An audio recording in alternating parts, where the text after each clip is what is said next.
이제 새로운 정부가 들어오면서 이제 확 이제 꺾인 분위기가 또 느껴져서 오늘 여러 가지를 정말 많이 제가 PPT 한 4, 50장 만들었을걸요? 아, 그렇습니까? 부동산 정책에 관련된 말은 많이 하고 있지 않아요.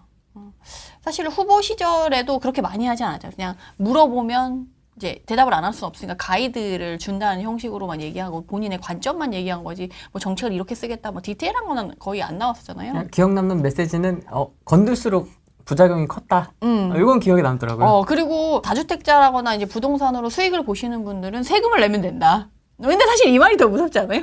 진짜 무섭던데? 세금만 잘 내면 되지 뭐 집이 몇 채인 게 뭐가 중요하냐 뭐 이런 느낌으로. 세금을 그냥 많이 내면 되지. 왕창 내면 되지. 근데 약간 저는 그 말이 좀 되게 크게 다가왔어서 네. 그 말이 그냥 이렇게 심플하게 느껴지지 않고 뼈가 있는. 되게 복잡하게 다가온다는 느낌이라고 해야 되나? 약간 그런 것 같아요. 맞아요. 그래서 사실은 지금 톤은 후보 시절과 부동산 정책은 다르지 않게 가고 있어요. 정책을 새로 발표하거나 뭐 자세하게 얘기하는 게 없는데 네. 그럴 수밖에 없는 그럴 수 있는 이유가 명분이 또 있어. 지금 경제 너무 어렵다는 거죠. 25년 1분기에 경제 성장률 보셨어요? 마이너스 0.2%? 되게 심각하던데? 완전 심각하지. 하는 정도에도 굉장히 지금. 엄청 심각하고 경제가 엄청 심각하거든요. 그러니까 이게 경제에 신경 쓰라 너무 바빠서 이 부동산은 지금 신경 쓸 지금 계제가 아니야. 좀 기다려봐 해도 될 정도로 지금 경제가 너무 그렇죠. 안 좋은 상황이라서 지금 그렇게 된 거예요. 그래서 결국에는 우리가 유추해서 갈 수 있는 거는 앞으로 어떻게 될 거냐, 세금 문제 어떻게 될 거냐, 앞으로 어떻게 될 거냐, 이재명 정부에서 부동산을 어떻게 가져갈 거냐에 대한 거는 후보에서 얘기했던 거를 이제 확장해서 갈 수밖에 없거든요. 네. 그렇게 했을 때 지금 이 뉴스를 보면 이제 신도시를 개발하겠다라고 해서 청년 신혼부부용 공급 이 얘기를 하거든요. 근데 이거를 이제 4기 신도시로 만들어서 실행 의지가 있다라는 식으로 이제 이번에 매일경제에서 나온 건데, 근데 사실 여기는 좀 말을 좀 조심할 필요가 있어요. 왜냐면 1기 신도시, 2기 신도시, 3기 신도시는 다 택지지구로 이제 지정을 해서 개발을 해서 규모를 엄청 크게 한 거잖아요. 1기 신도시는 200만, 2기 신도시도 엄청 많잖아요. 3기 신도시도 있고. 4기 신도시는 4기 신도시라고 얘기하기가 좀 그런 게 택지지구로 이렇게 지정을 해서 뭐 개발하겠다 이런 게 아니고 그냥 역세권, 그리고 교통편을 중심으로 해서 좌우에 교통이 편의시설을 이용하기 편하게 청년이나 이제 신혼부부들한테 좀 그런 그 직주 근접이나 교통 편의성을 쉽게 이용할 수 있는 구역에 주택을 많이 공급하겠다라는 의미지 택지지구로 이렇게 개발한 거, 이렇게 만든 건 아니거든요. 지정을 하거나. 그건 신도시가 아닌 거 아니에요? 그러니까 신도시라고 얘기하기는 좀 어렵다는 거지. 그런 면에서. 그래서 4기 신도시라고 얘기하는 건 조금 후보 시절이나 이렇게 뭔가 공약을 할 때는 사실 네임택이 있는 게 분명하고 전달하기도 편하잖아요. 그러니까 약간 그렇게 좀 된 게 아닌가. 규모나 이런 건 그런 건 아니지만 그런 거 공급한다라고 했을 때 그냥 이렇게 신혼부부용 주택을 공급할 거야 이러면 그 맛이 안 살잖아요. 그 약간 임팩트도 약하고. 근데 이제 4기 신도시 이러면 뭔가 있어 보이고 커 보이고 그러니까 약간 그렇게 된 것 같긴 해요. 그래서 지금 사실 수도권에 사람들이 원하는 지역에 이런 식으로 공급을 하겠다라고 했는데 택지지구로 개발해서 막 이렇게 많이 할 정도로 쉽지 않거든요. 네. 문제는 2기 신도시가 아직도 헤매고 있고 3기 신도시가 이제 본청약 시작했는데 4기 신도시를 또?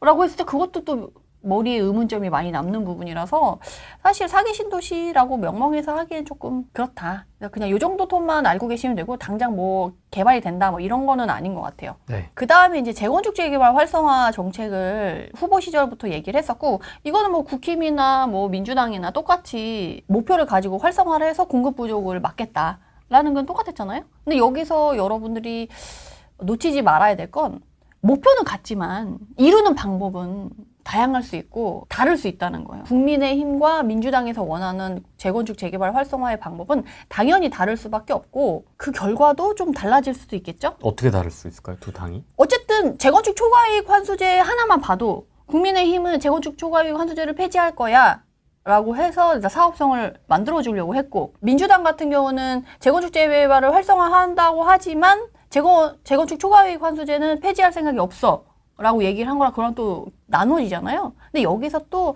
얘기 나오는 게 민주당 같은 경우는 재건축 재개발을 활성화했을 때 이 앞에 세 글자가 생략되어 있다라고 보시면 돼요. 세 글자요? 네네. 공공성에 기여한 재건축 재개발 활성화. 기여한 재건축 재개발. 그러니까 그거는 이제 톤을 어떻게 가져갈지는 나도 잘 모르겠지만 어쨌든 공공성을 강조한 재건축 재개발을 활성화하겠다라는 게 맞아요. 왜냐면 이번에 선도지구 할 때도 말이 나온 게 기부 채납 뭐 얼마나 할 거야, 임대주택 얼마나 할 거야, 뭐 할 거야, 이제 성남시가 계속 주장을 하니까 주민들 간에 갈등이 생겨서 지금 진행이 안 되는 거잖아요. 그런 면에서 이제 재건축 재개발 활성화한다고 했을 때 이번에도 뭐 압구정 현대 거기다가 임대주택 넣어라, 그리고 바닥이 보이는 데다가 임대주택 깔아라 라고 하니까 이제 협의가 안 되면서 지금 논란이 불거지는데, 이런 식으로 이제 공공성을 조금 더 강조한다고 해야 하나? 그러니까 그렇게 해서 재건축 재개발을 활성화한다라고 하면 이게 얼마나 잘 갈 수 있을까에 대한 그런 고민이 있는 거지. 사업성이나 이런 것도. 어쨌든 재건축 재개발 활성화는 할 거예요. 근데 약간 이렇게 되면은 나는 해준다고 했어. 나는 뭐 패스트트랙 뭐 이전에 윤정부에서 한 거 그것도 그냥 냅뒀고 뭐 활성화 정책을 한다고 뭐 상향도 해주고 다 해준다고 했는데 주민들 간에 합의가 안 돼서 안 된 거니까 이건 내가 안 해준 게 아니야가 될 수도 있겠죠. 그러니까 이런 톤이 달라질 수 있다는 거예요. 그래서 지금 재건축 재개발을 활성화한다라고 해서 엄청 기대하시는 분들이 있으실 텐데, 사실 정책을 빨리 해주고 절차를 간소화해주고 이런 게 사실 재건축 재개발을 빨리 속도를 높일 수 있는 방법 중에 하나이지 그걸로 모든 게 끝나는 건 아니다라고 말씀드릴 수 있겠고, 그러다 보니까 이제 1기 신도시 선도지구 얘기가 나오잖아요. 재건축의 어쨌든 지금 대장, 테마주라고 해야 되나? 네. 예, 그러다 보니까 선도지구도 지금 분당도 그런 문제가 많잖아요. 근데 이번에 또 이재명 부동산이라 그래가지고 양지마을 규모가 대품화. 그렇게 돼서 조금 주시해 볼 필요는 있을 것 같아요. 지금 그거 나오고 나서 다시 신고가 찍고 매물 들어가고 좀 내고 안 되고 약간 이런 부분이 다시 생기긴 했거든요. 이전에는 내고도 해주고 가격도 약간 주춤하고 약간 신고가 덜 찍고 약간 이런 게 있었어요. 거래가 좀 더 뜸해지고. 근데 최근에는 다시 또 그런 분위기가 바뀌어서 이 흐름을 타겠죠. 결국에는 이런 이슈를 타고. 근데 얼마나 이제 국민의 눈치를 보냐가 차이가 좀 있을 것 같아요. 그래서 이전에 문정부에서는 사실 본인의 그런 걸 위해서 눈치를 안 보고 진행했던 그런 부분들도 있었고, 이재명 정부는 이제 초기다 보니까 눈치를 좀 더 볼 수 있는데, 이 선도지구가 이제 이재명 대통령이 있다고 해서 뭐 공공성 기여하라고 다 똑같이 재건축하는 사람 이렇게 다 기부채나 얼마 하고 임대주택 무조건 이거 넣어라고 했는데 여기만 제외 이렇게 해줄 수는 없잖아요. 여기만 제외 이러면 빨리 갈 수 있긴 한데, 그래서 그거는 조금 그렇게까지는 어렵지 않을까라고 저는 보긴 하거든요. 바람이기도 하고 똑같이 해야지 그렇게 생각을 하는데, 그다음에 세금 규제 최소화라고 얘기했잖아요. 건드리면 건드릴수록 긁어 부스럼이 되고 오히려 자극하니까 부작용이 난다. 부작용이 나니까 이제 최소화하겠다라고 했는데, 그래서 국토보유세 계획을 철회를 시사를 했고, 지방의 다주택자들은 뭐 세금을 완화하겠다 뭐 이런, 결국 세컨드홈이랑 뭐 이런 거는 뭐 일시적 일가구 뭐 이거를 빼주고 주택수 제외해주고 뭐 이런 부분이라서 사실 지방 활성화 정책도 약하잖아요. 그렇게 막 세게 규제했던 걸 다 풀어주고 이런 건 아니라서, 뭐 지방 활성화 정책은 나중에 얘기하더라도 그러니까 세금 규제 최소화에 대한 여러분들이 그거에 대한 톤은 좀 알고 계셨으면 좋겠어요. 어떤 톤일까요? 네, 국토보유세 계획을 철회한다고 했어. 그래서 지금 안 했잖아요. 지금 대통령 됐는데 우선 부동산 정책은 안 건드리고 있고 세금도 안 건드리고 있어서 어떻게 보면 이제 가슴을 쓸어내리면서 계시는 분들도 있을 수도 있을 것 같아. 근데 문제는 뭐냐면 지금 이번에 또 국민지원금 25만 원 차등을 둬서 뭐 소득수준에 따라도 지금 준다고 하잖아요. 그리고 뭐 지금 뭐 반도체 AI 쪽이 얼마 뭐 100조 뭐 20조 추경 뭐 이런 얘기 나오잖아요. 그래서 어쨌든 돈 쓸 데가 너무 많아. 돈을 어디서 내서 그걸 쓴다는 건지 참 모르겠네요. 그러니까 그게 문제라는 거예요. 지금 이재명 정부가 들어서고 나서 딱 뭐가 문제라고 하냐면 국간이 비어있다 라는 걸 확인했을 텐데. 확인했죠. 뭐 이제 집에 뭐가 살림이 없네? 그쵸. 그런데 세금은 더 안 걷겠다고 했어. 돈은 더 쓰겠대. 돈은 더 쓰겠대. 어떻게 되는 거지? 이게 안 맞잖아요. 결국에는 돈은 써야 되고 돈을 어서 끌어와야 되는 건데, 네. 그러다 보면 나중에 또 세금을 올릴 수밖에 없지 않을까? 저는 약간 너무 장밋빛으로 이제 쟀어. 이제 안 하기로 했으니까 당장 안 하니까 괜찮은 거야 라고 하고 가슴을 쓸어내리기에는 약간 긴장의 끈을 놓을 수 없는? 종부세 안 올릴게. 대신 공정가의 비율만 조금 내가 마사지 할게. 아니 근데 그것만 만져도 재산세랑 종부세가 확 올라가요. 보유세가. 세율 안 건드렸어? 세율 안 건드리고 지금 사실 명분은 있어요. 나 현재 있는 세금을 건드리지 않고 현행을 유지할게 라고 했을 때 이전에 이제 문재인 정부가 만들어놨었던 그런 것들에서 법 개정이 이루어진 게 아무것도 없잖아요. 윤 정부 들어서서. 그냥 대통령령으로 한시적으로 할 수 밀어놓은 있는 거지, 그런 지금. 것들로만 해놓은 거잖아요.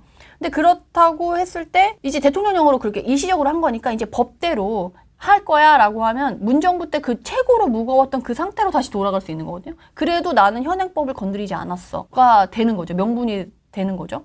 그래서 사실은 세수 부족이라는 숙제를 어떻게 해결할 거다라는 해결 방안이 명확히 나오지 않은 상황에서는 세금 규제 최소화를 믿고 가기엔 좀 어렵다. 저는 지금 2025년 1월 1일부터 최근까지 분위기예요. 막 엄청 뜨겁다 막 뉴스에서는 막 대세상승장처럼 나오잖아요. 뭐 신고가 계속 뜨고 거래되면 신고가 뭐 몇 주일 만에 뭐 몇 억 올랐다 이런 뉴스만 나오잖아요. 그래서 사람들이 되게 엄청 불장이라고 생각하시는 분들이 은근 많더라고요. 근데 실제로 보면 서울, 세종, 울산 여기만 빨간불이 들어와 있고 나머지는 시퍼래요. 아이고 서울만 부동산이야? 우리 집도 부동산이지? 그래서 지방이나 수도권 자체 인천, 경기도 지금 분위기가 안 좋아요. 근데 이걸 이렇게 할 거냐라고 하면 진짜 전국이 그렇게 불장은 아니다. 그래서 지방 지금 활성화 정책이 너무도 필요한 시기거든요. 그렇게 해서 제가 이거를 말씀을 드리는 건데 또 지방 활성화 정책을 그러면 얼마나 할 거냐에 대한 기대감이 있는 거예요. 그래서 지금 이전에 문재인 정부나 윤석열 정부 때 했던 건 뭐 세컨드홈, 그리고 두 번째 뭐 공시지가 2억 이하까지는 취득세 중과 배제, 1가구 1주택 뭐 미분양 주택을 사면 그걸로 지켜주겠다 뭐 이런 세금적인 혜택들이 좀 있었어요. 그리고 이번에 스트레스성 DSR 3단계 적용할 때 수도권에 비해서 지방은 상대적으로 덜 적용을 하고 완화를 해주겠다라고 해가지고 그걸 해줬어요. 근데 이것만으로 과연 지방이 활성화될 거냐라고 하면 너무 미미하다는 거죠. 제 생각에는 이 지방 활성화 정책을 제대로 진짜 하려고 한다면 이 똘똘한 한 채라는 이 기조, 이 분위기 흐름을 완전히 끊어줘야지 이 지방 활성화 정책이 가능하다라고 저는 생각이 들거든요. 그렇게 하려면 반드시 해야 될 두 가지가 있어요. 두 가지? 네네네. 첫 번째는 이제 지방의 취득록세의 중과를 완전 안 해는 거죠. 그러니까 일반으로 완전히 네, 완전, 돌아가는. 수도권은 납두더라도 지방은 취득록세 중과를 안 하는 거지. 그리고 두 번째는 그렇게 한다고 해도 문제가 되는 게 세금이거든요. 세금이 무거워서 사람들이 똘똘한 한 채로 가는 거기 때문에 보유세에 있어서 이 주택 수에 따라서 뭐 차등 적용을 두는 게 아니라 총 자산을 두고 이제 그 보유세를 부과하는 게 맞지 않겠냐. 주택수가 아니라 가액 기준으로. 그쵸. 그렇게 하면 이게 솔직히 반포 70억짜리 하나 갖고 있는 사람이랑 1억짜리 10개 갖고 있는 사람. 그러니까요. 게임이 안 되지. 근데 이 세금은 그렇다는 거지. 오히려 중과는 더 많이 받고 있다는 거죠. 그래서 이거에 대한 거를 또 확실히 깨줘야지 똘똘한 한 채의 기조가 좀 사라지고 지방 활성화 정책이 제대로 되지 않을까. 그래서 저는 이 두 가지가 돼야지만 지방 활성화 정책이 제대로 되지 않을까. 그렇게 생각을 하고 있고, 네. 그 다음에 광역교통시설 확충 뭐 이렇게 해서 GTX 노선 연장하겠다고 했는데 사실 이거는 올해 빛을 보긴 쉽지 않아요. 지금 예산 쓸 데가 너무 많아. GTX까지 예산을 주기에는 어려워요. 얘네는 원래 하고 있던 건데 뭐 예산을 따로 줘야 될 필요가 있어? 라고 생각을 하실 수가 있는데 원래 이 SOC 예산 같은 경우는 3월에 이미 다 내려갔어야 돼요. 근데 이번에 비상계엄이 터지고 탄핵이 진행되고 하면서 그런 게 하나도 안 내려간 거예요. 그래서 이 GTX 노선이 착공식을 했는데 공사를 못하고 있는 게 많고 진짜 공사를 못하고 있거든요. 그래서 이 연장 및 신설을 한다고 했을 때 사실 우리가 교통공사를 할 때 항상 뭐 목표는 언제까지 하겠다라고 하지만 그 제 시기에 개통을 하는 경우는 많지 않잖아요. 여기는 착공식을 했는데 시작부터도 지금 밀렸기 때문에 당장 되기는 쉽지 않다. 특히나 이번에 최근에 했었나? 그 서울원 아이파크 광운대 역세권 개발하면서 GTX 호재를 같이 끼고 거기가 좀 분양이 잘 됐잖아요. 근데 이제 GTX 호재가 조금 더 뒤로 밀렸다. 입주했는데 GTX가 더 늦게 들어올 가능성이 훨씬 높아진 거죠, 더. 그래서 그런 부분은 좀 생각해 볼 필요가 있고 이거와 연결되면 좀 파주 운정신도시를 또 안 떠올릴 수가 없어요. 이번에 GTX 그 관련해서 제가 강의를 들었는데 GTX가 사실은 GTX로서의 제 기능을 하려고 하면 그 노선이 새로 깔려야 된대요. 왜냐면 속도가 원래 100을 낼 수 있다라고 하면 이 라인 자체를? 네, 라인 자체를 새로 깔아야지 이 GTX가 원래 100의 속도를 낼 수 있다. 그럼 100을 낼 수 있는 거예요.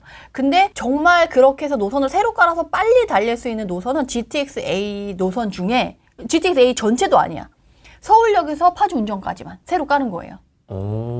그러니까 제대로 속도를 낼 수 있는 GTX-다운 GTX는 GTX-A 중에 서울역부터 파주 운정까지죠.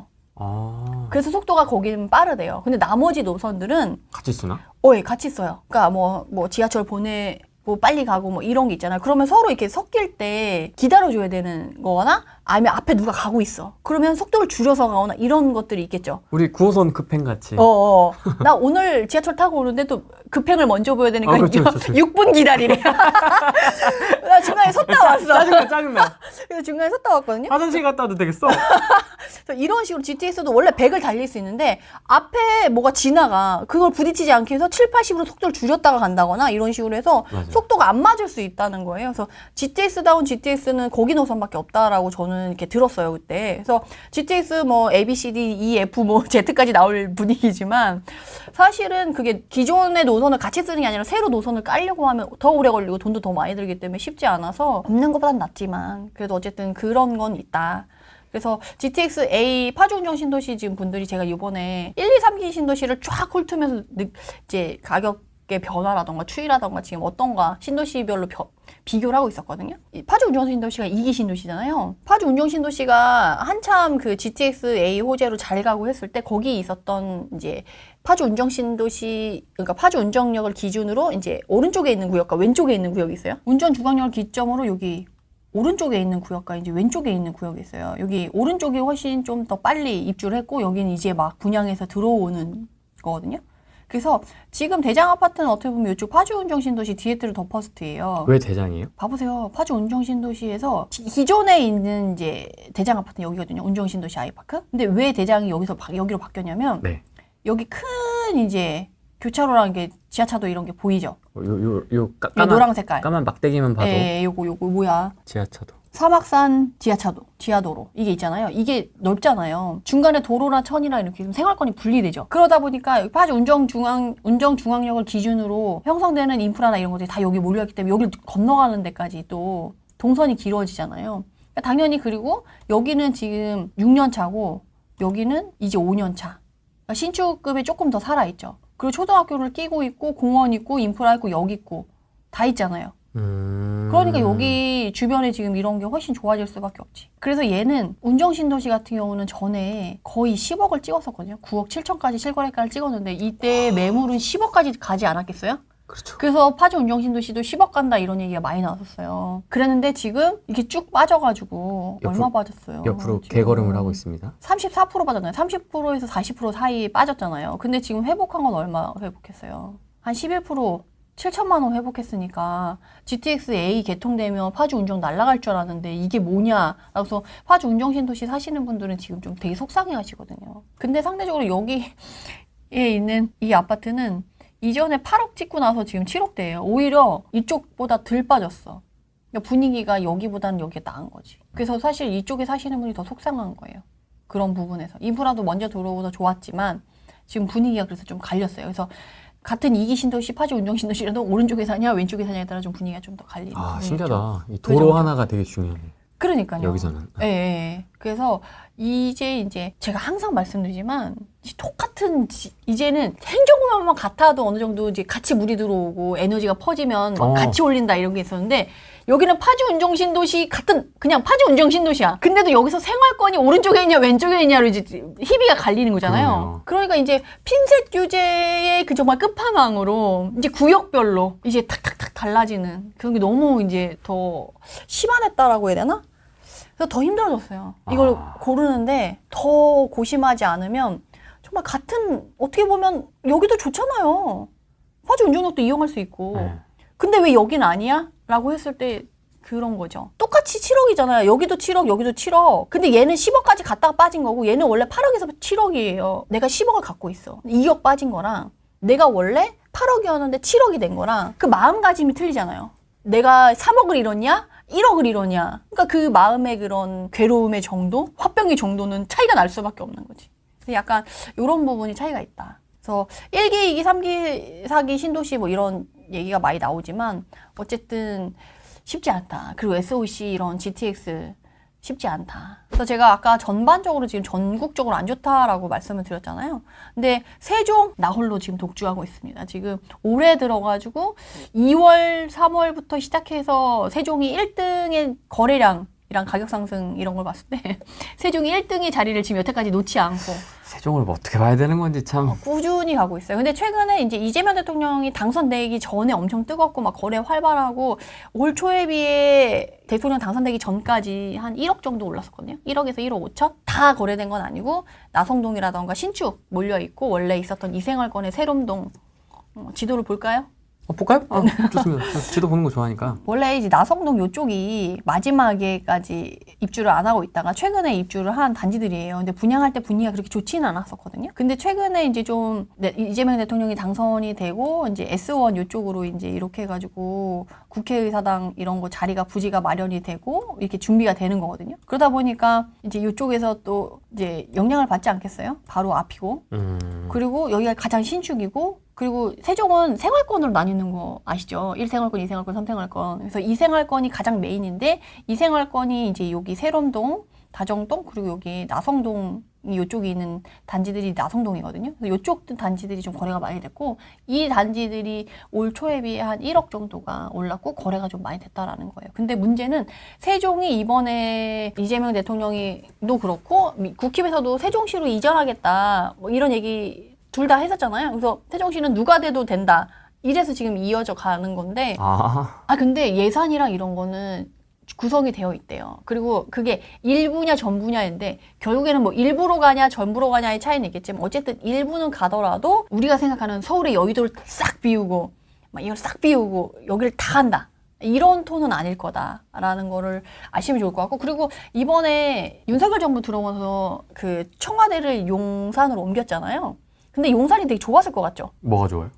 그러니까 부동산 면에서. 아니요. 아니면 용산 가격이 올랐으니까. 좋을 수가 있나? 네. 용산의 부동산 가격이 올랐으니까 막 마냥 좋다라고 생각할 수 있잖아요. 근데 생각보다 이제 청와대나 이런 게 들어가면 규제되는 규제가 세지잖아요. 규제가 세지잖아요. 그래서 그런 부분에서 있어서 사실 세종은 일자리가 좀 많이 들어오고 사람들이 그게 되는데 이것만 온다고 해서 이게 땅 반짝 세종이 좋아질 수 있겠냐라는 의문을 다들 갖고 있잖아요. 그렇죠. 네, 그래서 그런 부분에 좀 한계도 좀 있으니까 좀 너무 불나방 달려들듯이 세종을 막 달려드는 건 좀 그렇고 약간 주식의 테마주처럼 정태주예요. 정치 테마주. 약간 세종은 그런 테마주 느낌이 좀 있어요. 그래서 그 테마주 느낌이 있어서 너무 신기한 건 주식이랑 비슷한 면이 좀 많아요. 주식 같은 경우는 솔트룩스, 코나아이. 어쨌든 주식 뭐 그런 건 잘 모르겠지만 어쨌든 주식의 테마주는 어때요? 그 테마 이슈가 있을 때 쫙 올라갔다가 그거가 빛을 발했을 때 팍 털고 나오잖아요. 세종이 약간 그런 느낌에서 이재명 대통령 당선되고 나서 거래가 막 이제 이익 실현을 하겠다라고 하는 사람들이 매물이 와장창창 쏟아져가지고 지금 매물이 엄청 많대요. 그러니까 약간 진짜 테마주, 주식의 테마주 같은 그렇죠. 느낌으로 당선됐으니까 이제 한번 호카창에 막 쌓여 있는 거지. 한번 이익 실현하고 다시 뭐 떨어지면 다시 가겠다라는 약간 그런 뭐 생각을 할 수도 있겠지만 어쨌든 이익 실현을 하려는 사람들이 최근에 좀 매물을 많이 내놔가지고 세종이 지금 거래량이 이전보다는 활발하진 않다. 4월, 막 5월 이때보다는 조금 활발하진 않다. 그 정도로 알고 계시면 좋을 것 같고. 네. 그리고 제가 되게 신기했던 건 지금 이걸 6월 1일이잖아요. 2025년 1월 1일부터 6월 1일까지 뽑아온 거거든요. 그리고 세종이 이제 3.26, 서울이 2.67이에요. 네. 울산이 0.53. 근데 딱 열흘 지났어요. 6월 1일에서 6월 11일로 바꿨거든요. 세종이 4.15, 서울이 2.97. 울산 0.46, 4.15, 2.97, 3.26, 2.67. 일주일만, 열흘 만에 이 퍼센테이지가 상당히 많이 바뀌었죠. 그만큼 그 해당 지역에만 에너지가 엄청 몰리고 있다. 그래서 약간 이재명 랠리? 이렇게 증권가도 5천 갈 거다 그래가지고 엄청 가고 있고 부동산도 약간 그런 느낌으로 사실 대통령이 당선된 이후에 경제가 꺼지면 안 되잖아요. 그래서 지금 또 유동성도 풀으려고 하는 거고 뭐 이런 다양한 시도를 하고 있는데 지금 부동산이 뭔가 건드리지 않은 상태에서 가려고 하니까 기조대로 가려면 똘똘한 채로 갈 수밖에 없잖아요. 그러다 보니까 지금 이렇게 되는 거거든요. 또 그래서 아주 이번에 준비를 하면서 열흘 만에 이 수치가 이렇게 0.1 뭐 0.01 이런 게 아니고 지금 4%에서 지금 세종은 3%에서 4%로 바뀌었고 서울은 2.67에서 2.97, 0.3이 오른 거예요. 이 정도면은 거의 일반적이지 않은 확실하게 이거에 영향을 받아 당선돼서 그 약간 이슈를 타고 지금 똘똘한 채로 더 몰리고 있다라는 게 확실히 돼 있고 세종은 정치 테마주 역할이 좀 더 세질 수밖에 없는 게 이제 데이터에서 나타난다라고 보시는 게 맞을 것 같아요. 지금 그렇게 보시면 좋을 것 같고, 근데 지금 최근에 좀 또 말이 많이 나오는 게 뭐냐면 당선이 됐잖아요. 근데 서울 부동산이 이렇게 또 더 뜨거워졌잖아요. 그래서 똘똘한 채 더 민감해지고 매물이 더 걷어지고 사람들이 이제 거래됐다고 하면 친고가 나오는 건 완전 좋은 거, 비싼 거 위주로만 그렇게 된다는 거예요. 네. 그러다 보니까 사람들이 되게 조급해하시고 막 당장 또 뭐 패닉바잉 얘기 나오고 이렇게 하면 난 평생 집 못 사는 거 아니냐 또 이런 얘기 이전에 나왔던 것처럼 똑같이 나오고 있거든요. 근데 문제는 초록밭이네. 예, 매수 우위 지수 있잖아요. 매수하려고 하는 사람들이 얼마나 많냐, 얼마나 이제 매수하려고 하는 사람들이 뜨겁냐라는 이제 그 자료를 나타낸 거예요. 뜨거우면 뜨거울수록 빨간색이고요. 차가우면 차가울수록 이제 초록 색깔이 진해지는 건데 지금 어때요? 전국이 청정 지역이거든요, 지금. 근데 뉴스에서 톤만 보면 난리 난 것처럼 얘기하던데요? 완전 대대상승장 막 불장인 것처럼 얘기하잖아요. 근데 지금 안 그렇다니까요. 여기 잠깐 여기 4월에 세종만 잠깐 빨간불이 들어왔었고 나머지는 지금 매수자가 엄청 많은 상황이 아니라는 거죠. 그래서 어떻게 저한테 질문 받은 게 저는 너무 황당했던 게 요새 매도자 우위 시장 아니에요? 이렇게 물어보는 거예요. 저도 뉴스만 보면 완전 매도자가 앉은 자리에서 올릴 수 있는 거 아닌가? 그런 데가 있어요, 지금. 오늘 그걸 말씀드릴 거예요. 아. 그리고 그거 지금 시장이 어떻게 움직이고 있는지를 말씀드릴 건데 서울만 갔냐라고 했을 때 23년 이후부터 수도권이 회복하기 시작했잖아요. 그래서 23년 1월 달부터 6월 달 최근까지 봤을 때 세종, 충북까지는 그래도 지방, 수도권, 세종, 울산 그리고 충북까지는 조금 그래도 상승의 에너지가 좀 있었다라는 걸 말씀드리고 싶어서 이걸 가져왔어요. 근데 충북이 빨간색이지만 0.23%예요. 서울은 10.48 갈 동안. 격차가 엄청 크죠. 근데 충북이 최근에도 공급 물량이 좀 있고 안 좋아요. 근데 여기서 왜 충북이 그나마 다른 지역은 다 마이너스인데 여기 지역 혼자 플러스냐라고 생각을 했을 때 뭘 생각할 수 있냐면 그게 있어요. 다른 대기업들은 네. 트럼프 관세 정책 얘기 나오면서 다 트럼프 옆에 가서 이제 인사하느라 바빴잖아요. 아유, 그죠? 잽싸게 갔죠, 잽싸게. 네, 다들 이제 가셨는데 SK 하이닉스는 오히려 청주에 30조 그러니까 몇 조 투자를 하겠다 그러고 공장 더 세우고 막 이런 식으로 하고 24년도에 법인세를 1,000억 냈다고 하더라고요. 그러니까 그 지역 경제를 활성화할 수밖에 없는 상황이고 그쪽에서 M공장 지금 M15 공장을 짓고 있는데 SK 하이닉스에서 추가로 증설하고 있는데 5월까지 매일 인부가 10,000명씩 들어간대요. 5,000명에서 10,000명씩. 그래서 그 주변 일대에 원룸이나 이런 것들이 공실이 하나도 없대요. 그래서 그럼 그 이후에 그 인부들 쫙 빠지면 오히려 지역 경제 또 이렇게 휘청휘청하고 조용해지는 거 아니야? 라고 생각할 수 있는데 그 공장이 다 증설이 되면 정규직만 2,000에서 3,000명 더 뽑으면 돼요. 그럼 이제 협력업체나 이제 다른 직원들이 또 늘어나겠죠?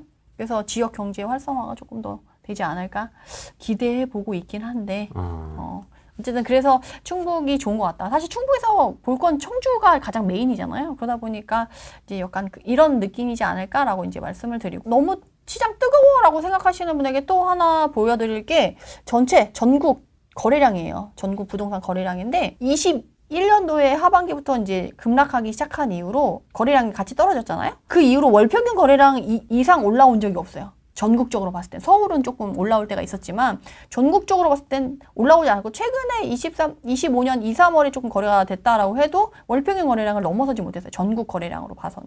그래서 월평균 거래량이 거의 반도 못 미치는 경우가 많았고 그 대부분이 조금 1년에 몇 개월 정도만 조금 올라온 상황인 걸 이걸 활성화 정책, 그러니까 부동산 시장이 상승장이다.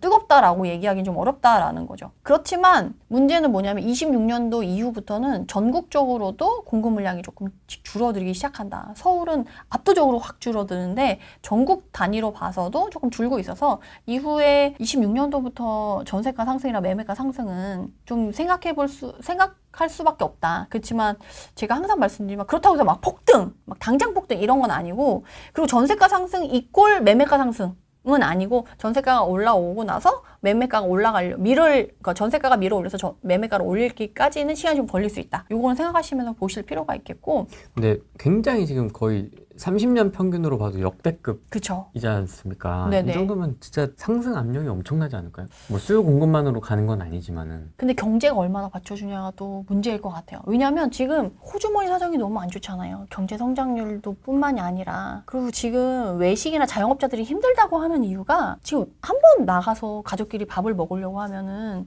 외식비가 장난이 아니에요. 근데 요새 레토르트가 또 잘 돼 있으니까 사람들이 외식 나가서 정말 특출나게 맛있는 데 아니고서는 그냥 집에서 재료 조금 더 추가해서 먹는 레토르트 제품이랑 큰 차이가 없다라는 거지. 그렇게 드시는군요. 예, 예.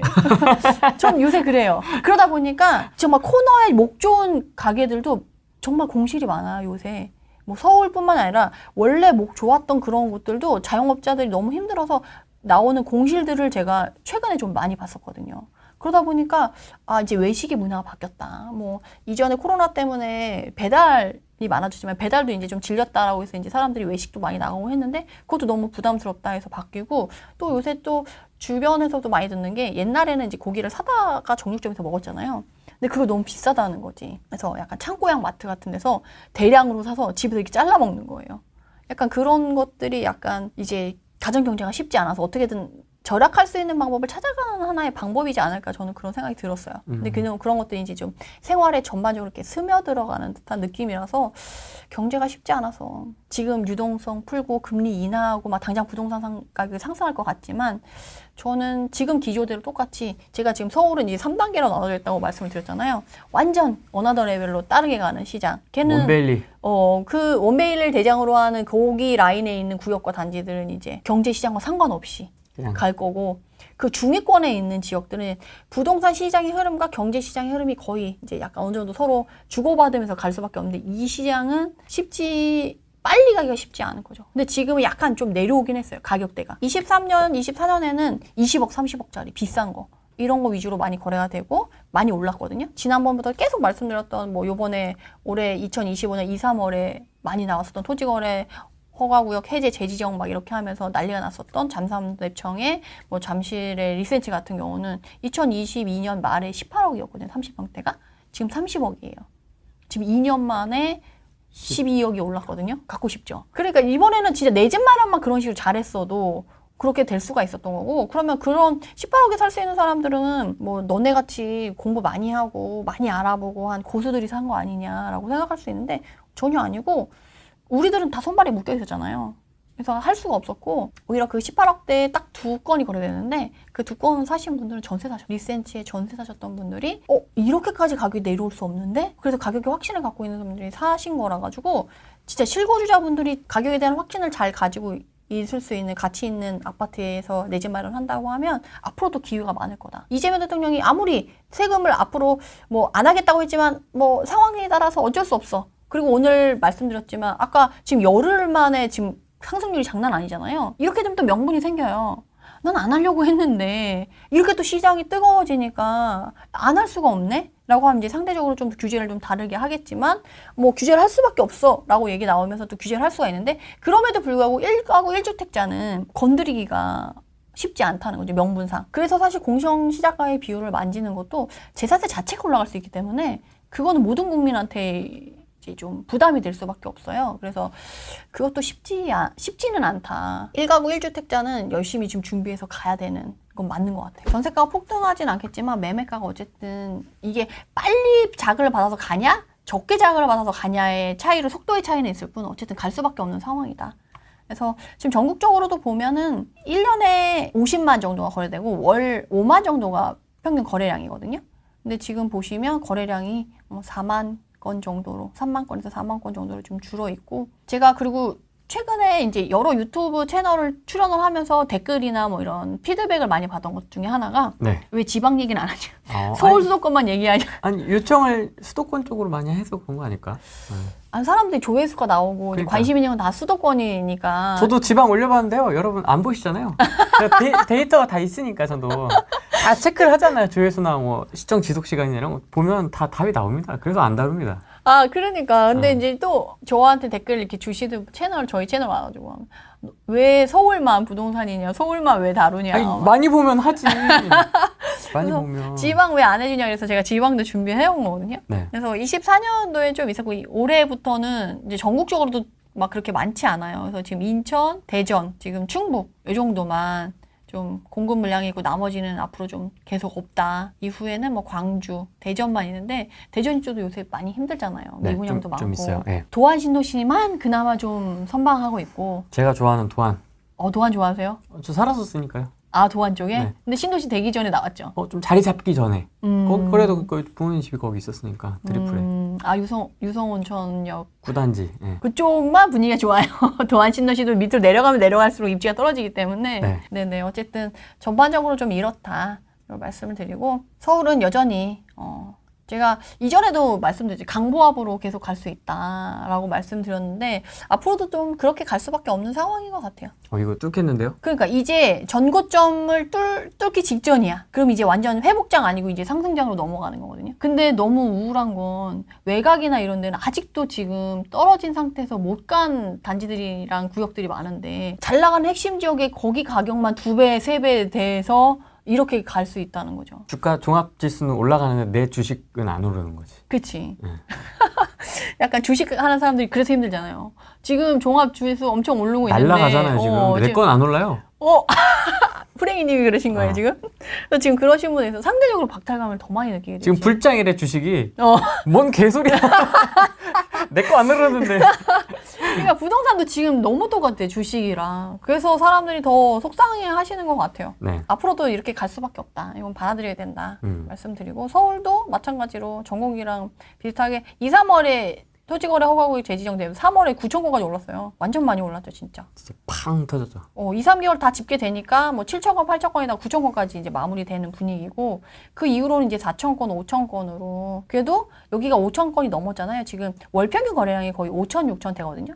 근데 지금 5월에 지금 원래도 좀 있었어가지고 그런 건데 이전에는 막 3,000건, 2,000건 이랬단 말이에요. 이건 계엄이었고 그러니까 3,000건 정도밖에 안 나오다가 그래도 4, 5,000건으로 지금 서울은 거래량이 좀 유지되고 있는 거다. 라고 보시면 될 것 같아요. 근데 또 신기한 건 세종이 계속 1위를 거래량에서도 1위를 차지하고 유지를 하고 있다라고 했잖아요. 그래서 4월 이후에 결국 토지거래허가구역 해제 재지정 이후에 분위기 어떠냐를 보려면 4월부터 봐야 되는데 4월 이후에도 분위기 어떤가 봤더니 이제 세종이 1위를 계속 탈환하고 있고 네. 서울을 보면 4월에는 세종 밑에가 서울이거든요. 2, 3월에. 근데 중간으로 내려왔어요. 근데 5월 돼서는 거래량이 더 많이 내려왔죠. 거래할 만한 사람들이 이제 점점 거래를 많이 했다. 그래서 거래량은 줄어들지언정 가격은 떨어지지 않은 상태에서 이제 좋은 지역은 가겠죠. 그래서 그거에 대한 차이는 좀 여러분들이 알고 계시면 좋을 것 같고 네. 제가 요거를 그러니까 지방분들이 얘기를 하셔가지고 좀 가지고 오긴 했는데 여기서 조금 유의미한 건 전 이건 것 같아요. 우리가 2015년, 16년에도 불장이었고 그리고 뭐 절벽상승장 이렇게 했는데 2022년 이후에도 오히려 보이세요? 경기부터 매매 시세 이 평균 편단가예요. 다 밑에 내려오는데 서울만 혼자 이렇게 가고 있는 거 보여요? 갭이 이전에 15년도, 16년은 요만큼 갭이어서 서울이랑 경기도랑 다른 지방들은 다 이렇게 엎치락 뒤치락 하면서 모여 있잖아요. 다 가격대가 다 모여 있잖아요. 지금 1,000만 원 밑이나 뭐 1,000만 원 내외로 몰려 있는데 서울 혼자 4천만 원대예요. 갭이 더 많이 벌어졌어. 그러네. 이 색칠한 넓이가 점점 넓어져요. 이렇게. 네, 점점 이렇게. 갭이. 그래서 이제는 뭐 옛날에는 지방에 2-3채 팔면 뭐 서울에 한 채 살 수 있던데 지금 10채 팔아도 서울 안 되는데 지금 더 이제 20채 막 나오는 거 아닌지 모르겠어요. 그래서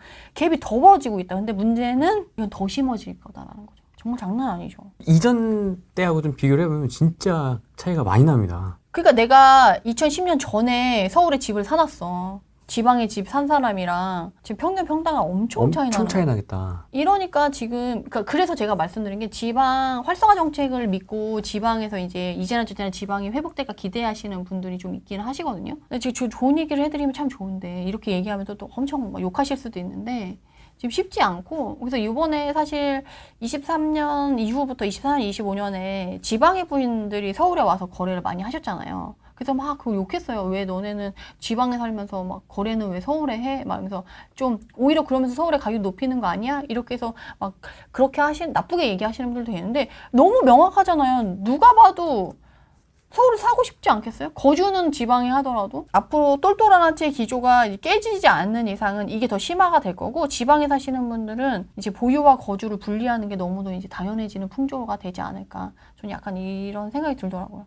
전체적으로 보면서. 근데도 불구하고 지금 앞으로 양극화는 더 심해질 수밖에 없다. 그래서 날아가는 거 지금 보소. 잠실의 리센치를 보면 곡선이 엄청 아름답잖아요. 상승 곡선이 쭉 이렇게 쭉 뽑아 나가는 게 22년 하반기에 바닥을 찍고 쫙 올라가 주는 게 물론 중간중간 숨고르긴 했지만 이때 내가 들어가서도 이렇게 나쁘지는 않았던 그렇죠. 거죠. 그래서 이렇게 쭉 해서 아름다운 곡선을 가고 있지만 너무 아름다운데요? 네네. 근데 문제는 같은 송파 내에서도 이제 양극화가 너무 심해지다 보니까 같은 송파 내에서도 이제 거요마천까지 내려오면 내려온 다음에 이제 지지부진한 상태로 가고 있는 걸 볼 수가 있죠. 그래서 지금 사실 송파에 거주하시는 분들 중에 제가 이제 강연을 나가거나 이제 강의를 나가면 네. 막 질문한다고 마지막에 남아서 막 줄을 서시잖아요. 네네.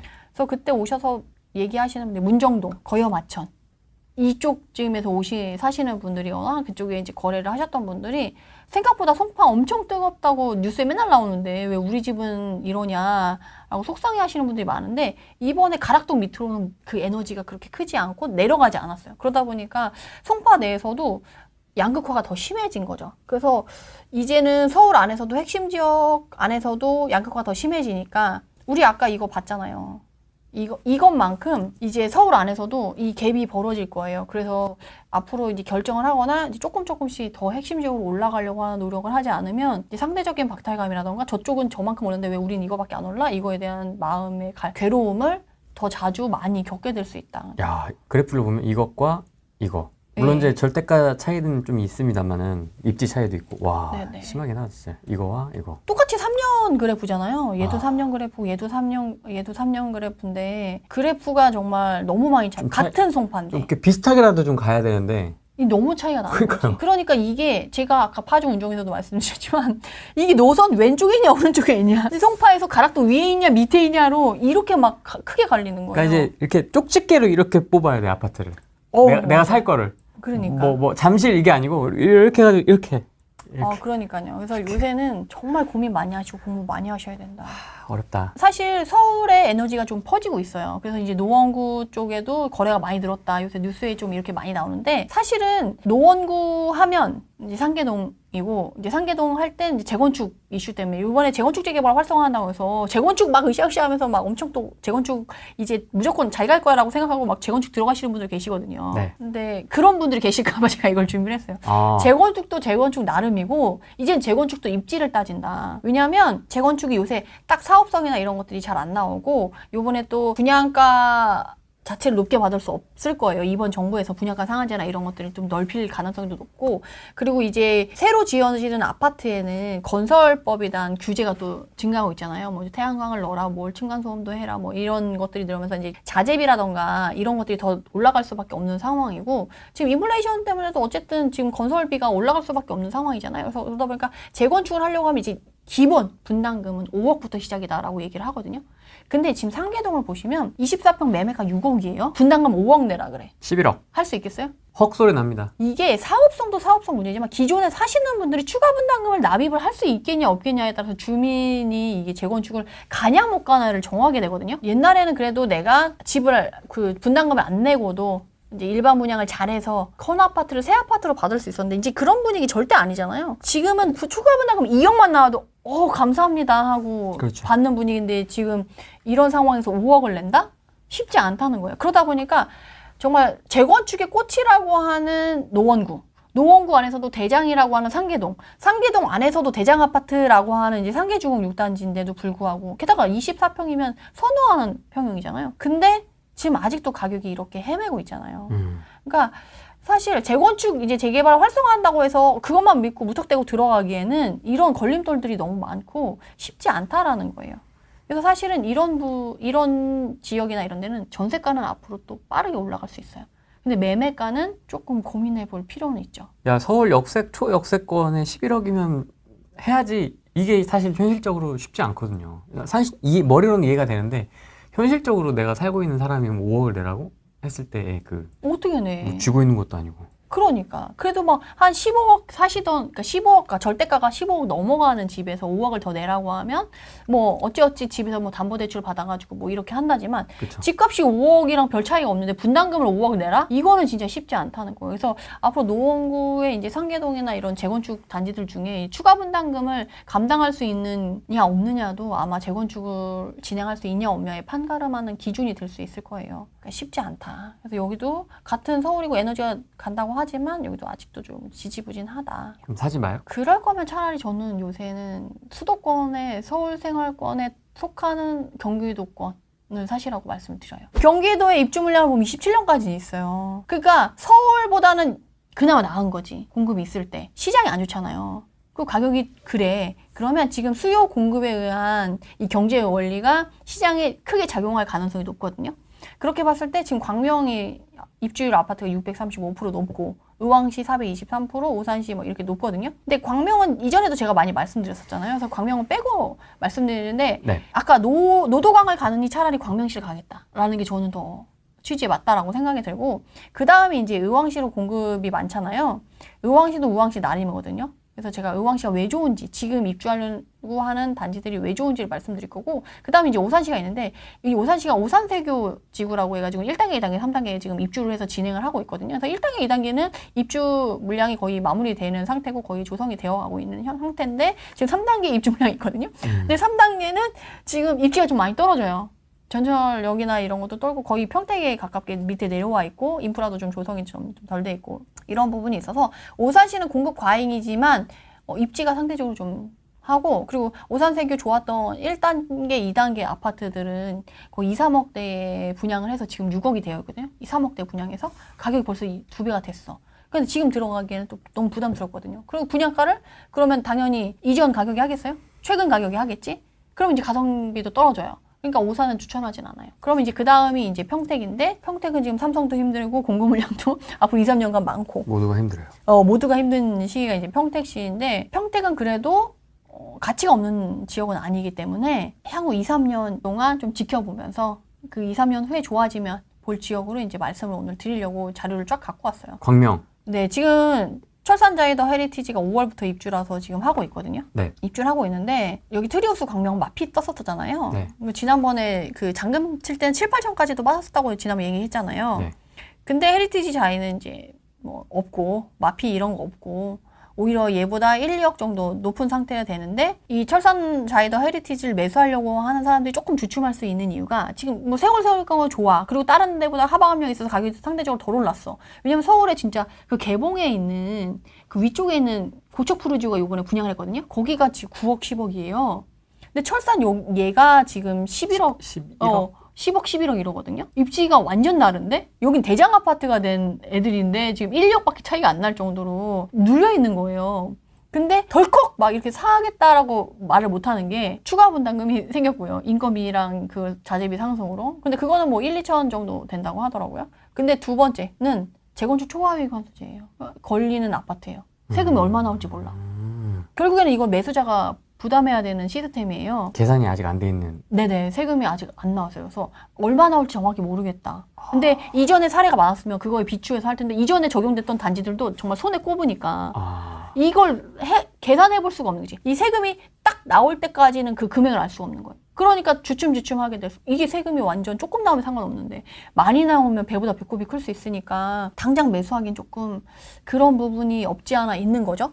근데 어쨌든 지금 매매가는 그 세금은 매수자가 부담하는 조건으로 지금 20평대는 11억, 뭐 30평대는 뭐 13억, 14억에 분양 거래를 하고 있는데 이제 얘가 또 분양가 상한제라서 조합원 물건만 살 수 있고 일반 분양은 못 사요. 그러니까 매물도 적어. 그러니까 너무 좋은 점을 다 갖고 있죠. 그렇고 나서 근데 문제는 이제 문제가 많네요. 아니 그래서 세금을 어떻게 할 거냐 했을 때 그러면 왜 세금을 매수자가 내? 매도자가 자기가 갖고 있으고 내야지 라고 하면 그 세금만큼 매매가가 그냥 올라간다고 생각하시면 돼요. 그래서 결국에는 이렇게 저렇게 붙이든 매수자가 부담할 수밖에 없는 분위기가 지금 형성되어 있긴 해요. 챙겨봐야 될 포인트는 이 광명의 입주 물량이 26년까지 쭉 되게 많다라는 거예요. 그래서 트리우스 광명 끝나면 이 헤리티지 하고 헤리티지 끝나면 광명 센트럴 아이파크 그 다음에 자이 더샵 포레나 그 다음에 2달 지나서 브리에르 여기까지 쭉 연이어서 여기가 다 돼요. 여기 새 아파트가 딱 들어서면 새로 조성이 되겠죠. 근데 최근에 하락률이 제일 높았던 광명의 지역은 하흥동이거든요. 10% 정도 빠졌어요. 근데 하흥동이 나쁜 동네냐? 아니잖아요. 디지털 단지 옆에 가산 디지털 단지 너무 직주 근접이고 너무 좋잖아요. 그래서 하흥동이 지금 여기 때문에 엄청 그러니까 약간 흔들리면서 가격이 좀 빠지고 있는데 여기가 다 채워지고 나서 좀 이제 안정화되면 그쪽이 다시 빠진 만큼 또 회복할 수 있기 때문에 그런 포인트로 나 10억 없어. 5억 정도밖에 없어. 라고 하면 이제 그쪽까지 좀 미리 가서 기다린다는 느낌으로 사실하는 게 아니고 눈치를 보다가 가격이 올라갈 것 같으면 이제 올라타시라는 거죠. 그래서 그런 포인트까지 여러분들이 좀 챙기시면 좋을 것 같고 그 다음에 이제 의왕이거든요. 근데 의왕인데 네. 의왕이 엄청 길게 되어 있어요. 그래서 입지가 천차만별로 나뉘거든요. 그래서 넓다. 얼마나 밑에 있냐, 이제 위에 있냐. 근데 위에서도 여기 오른쪽에 있냐, 왼쪽에 있냐로 갈리는데 이 왼쪽에 있는 여기는 안양의 평촌생활권과 과천생활권이 겹쳐 있어요. 그러니까 여기는 의왕생활권이 아닌 거죠. 그러니까 과천과 평촌생활권인 거예요.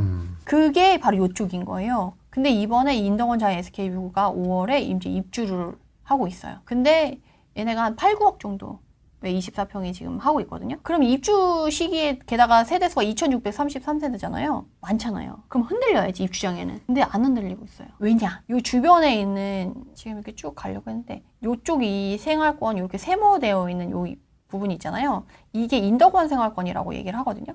그 인덕원 생활권이 이제 요쪽 이렇게 여기는 평촌이고 이렇게 여기는 이제 내선동이에요. 근데 여기 세모 안에 들어오는 단지들이 대부분 15년 이상인 아파트들이거든요. 신축이 들어왔어. 신축에 대한 갈망이 있을 수밖에 없잖아요. 그러니까 이쪽에 가려고 하는 사람들도 있고 게다가 또 여기 과천 요 위쪽으로 8구 단지 있어요. 과천 주공 8구 단지. 네. 지금 이주하고 있어요. 6월까지 재건축 진행이 돼가지고 이주 수요를 받을 수 있는 거죠. 왜냐면 여기 사시는 분들 생활권 멀리 딴 데로 가고 싶어 하지 않아요. 요 근처에서 하고 싶지. 게다가 오래된 아파트에 오래 사셨잖아. 그러니까 새 아파트에 대한 열망이 있으신 거죠. 근데 여기 주변에 생활권을 비슷하게 가져갈 수 있는 데서 입주를 하고 있어. 눈여겨볼 수밖에 없겠죠. 근데 또 아이러니하게도 이주비를 8, 9억 정도 줬어요. 근데 여기가 8, 9억이야. 3박자가 다 맞은 거죠. 이주 시기, 그리고 거주 생활권, 그리고 세 번째가 이 가격까지. 3박자가 고루 맞아서 여기를 지탱해주고 있는 거지. 그리고 여기 제가 이걸 갖고 온 게 왜 그러냐면 지금 평촌 신도시가 이렇게 위아래로 있잖아요. 평남 지역, 평북 지역 이렇게 나눠서 형성이 되고 있는데 네. 안양 평촌이 요번에 흐름의 특징이 뭐냐면 옛날에는 무조건 안양 들어간다, 평촌 신도시 들어간다, 무조건 학군, 학원가 이거였거든요. 근데 23년도부터 이후의 흐름을 보면 이제 사람들이 고민을 시작했어요. 새 아파트냐? 학군으로 갈 거냐, 신축으로 갈 거냐. 그래서 24년도에 거래량이 먼저 터지고 가격 상승을 리드했던 건 여기 평촌 어바인 퍼스트였어요. 그래서 이렇게 쭉 여기서 더샵이라던가 센터 퍼스트 가다가 요 위에 있는 엘프라우드, 비산동에 이제 있었던 자이, 더샵. 되게 낯설다 이름이. 그죠? 되게 엘프라우드. 얼마 전에 지금 파주 운정도 갔지만 이름이 너무 길어서 제가 야, 이름이 이제는 진짜 못 외우고 있어요, 이름을. 그래서 어쨌든 이제는 평촌에 신축이라는 가치가 사람들이 더 크게 생각해서 이제 이전에는 평촌 하면 학원가부터 먼저 움직이고 가격이 먼저 움직이는데 오히려 거래량이나 가격 움직임에 먼저 보인 건 오히려 신축이 몰려있는 비산동과 이쪽 밑에였다. 그래서 요거를 말씀을 드리고 아까 근데 여기 인덕원 자이 SK뷰 여기가 이렇게 있잖아요. 근데 여기가 가격이 흔들리지 않으면서 보고 따라가는 단지가 있거든요. 그래서 이렇게 보면 여기 엘프라우드가 있었잖아요. 네. 이 엘프라우드도 여기 SK뷰 단지 아파트랑 여기 자이 SK뷰 아파트랑 입지가 엄청 떨어져 있잖아요. 그리고 차이가 있잖아요. 근데 얘네 단지가 여기 엘프라우드 가격을 보고 따라가고 있대요. 얘네가 요만큼 가고 나도 거기 가야지? 약간 이런 느낌으로. 그런 이유가 여기서는 이제 신축급이 여기랑 여기에 몰려있고 이제 여기에 조금 생긴 거잖아요. 그러다 보니까 여기에 있는 신축들끼리 서로 가격 경쟁을 하는 거예요. 너네 요만큼, 그럼 나도 요만큼. 이런 식으로 여기서 서로 주고받고를 한다라는 거죠. 그러다 보니까 아까 과천의 이주 수요, 그리고 이쪽 주변에 이제 15년 된 이상 된 사람들의 수요, 그리고 주변에 신축들이 끌어주는 힘, 이렇게 해서 여기는 흔들리지 않고 간다는 거죠. 근데 문제는 지금도 비싸, 떨어지도 않았는데 떨어지면 좋은데 라고 했을 때 사실은 이제 오히려 하방 압력이 있어서 가격을 좀 눌러준 면이 있다. 사실 광명이 다른 서울 생활권에 있는 단지들, 지역들에 비해서는 덜 올랐거든요. 성남이라던가 뭐 주변에 있는 지역들을 보면. 그래서 좀 하방 압력이 좀 있었던 거라서 네. 저는 오히려 경기도권의 이제 공급 물량 때문에 좀 영향을 받았던 지역들은 오히려 지금 25년이 기회이지 않을까 저는 그렇게 생각을 하고 있습니다. 이제 평촌을 이제 인덕원 생활권을 들어가려면 같이 안 볼 수가 없거든요. 빨간 줄로 딱 나눠져 있네요. 네네. 여기 4호선을 기준으로 이제 평남 지역과 평북 지역이 있고 그 밑에 이제 샘마을. 여기 샘마을이랑 여기 꿈마을은 선도직으로 지정이 됐어요. 그리고 이쪽이 이렇게 해서 동탄 인덕원선이 내려올 거고, 그리고 이쪽으로 월곡판교가 지나갈 거예요. 그래서 이전에는 평남 지역이 학군 지역의 메인으로, 여기가 가격이 메인으로 움직였었거든요. 네. 근데 여기 평북 지역이 여기 월곡판교랑 여기 인덕원선이 GTX 들어가고, 그리고 동탄 인덕원선 들어가면서 여기가 쿼터블이 되거든요. 그래서 여기가 이제 교통편의선 지역으로 새롭게 가치를 하나 더 가져가면서, 원래 여기 평북 지역과 평남 지역의 가격 차이가, 평당가 차이가 좀 났었어요. 근데 이게 많이 줄어드는 상태에서 지금 가고 있는 분위기고, 근데 내가 안정적인 걸 원한다. 그럼 여기를 들어가는 게 맞아요. 덜 빠져요. 다른 데보다. 그리고 올라갈 때는 천천히 올라가는 거죠. 근데 결과적으로 봤을 때는 똑같이 올라갔지만 속도가 그렇게 빠르지는 않고 어느덧 비슷하게 와 있네? 약간 이런 상황인 거죠. 근데 나는 돈이 별로 없어. 그래서 좀 싸게 들어갈 수 있는 기회가 생성되는 데가 좋아. 라고 하면 이제 인덕원 생활권을 보시는 게 유리할 수 있어요. 여기는 인덕원 호재에 따라서 이전에 21년 이후에 급락했잖아요. 그때 30-40% 받았어요. 근데 다시 회복하기 시작하니까 막 1년 만에 다시 30%를 회복하고 막 이런 식으로 엄청 변동폭이 커요. 그래서 학군지는 안정적인 구역이야 라고 생각을 하시고 들어가시면 크고 다칠 수 있는, 평촌 신도시권의 안에 있지만 네 구역으로 나눠서 이 구역과 수요의 특징이 이렇게 다르다라는 걸 좀 찝어드리려고 이렇게 별표를 해서 좋습니다. 네, 가지고 왔고요. 네. 말한 거죠. 쿼터블이 어떻게 형성되는지. 그래서 이렇게 영향을 받을 수밖에 없다라는 걸 좀 한번 보여드리려고 이렇게 갖고 왔습니다. 사실 평택에 좀 브레인시티 또 한참 올라갈 때 브레인시티 또 분양받으신 분들이 꽤 되시더라고요. 그래서 엄청 요새 힘들고 마음고생을 많이 하실 텐데 회복이 되긴 될 거다. 근데 사실 브레인보다는 그래도 고덕이 낫다. 그리고 고덕이 1, 2, 3단계로 앞으로 계속 개발이 될 거고, 이제 막 입주를 하고 있는 이런 단지들이 다 2단계에 있거든요. 3단계도 남았어요. 그래서 앞으로 2, 3년간은 또 공급 물량이 또 많을 거기 때문에 평택은 지금 들어가는 건 좀 그렇다. 그렇지만 되게 안 좋을 때 경매로 완전 싸게 들어간다고 하면 내가 그 시간만큼 벌 수 있다라고 하면 얼마나 싸게 받느냐에 따라서 내가 고덕의 1단계의 최고 대장아파트 1급지를 가져갈 수 있다고 한다면 그거는 조금 괜찮지 않을까. 경매 적용하면 괜찮겠다. 그죠? 평택은. 거의 전세가에 내가 받을 수 있다. 좀 길게 보고. 네, 전세가에 받을 수 있다.